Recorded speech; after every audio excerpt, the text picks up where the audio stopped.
Na nimemsikia mkwe wa rais Mchengero anasema sisi tutakuwa tayari kulinda nchi hii kwa gharama ya damu. Mchengero, nchi sio ya mama yako, ni ya kwetu sote. Hauna uwezo wa kulinda nchi hii kwa gharama za damu. Mnateka watu, mnapoteza watu. Mnafanya hivyo kwa sababu nyie ni wabinafsi, mnapenda madaraka. Mtu ambaye sio mbinafsi akiona wananchi hawamtaki atapisha kwenye madaraka, kwa sababu wananchi ndio wenye mamlaka.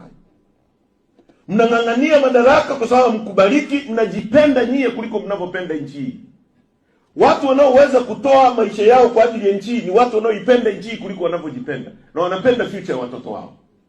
Wewe unajipenda kwa sababu mko madarakani, mnafanya ufisadi, mnachukua mali za nchi mnazitumia mnavyotaka, ndio maana mko tayari kumuumiza yoyote kwa sababu ya kulinda madaraka yenu.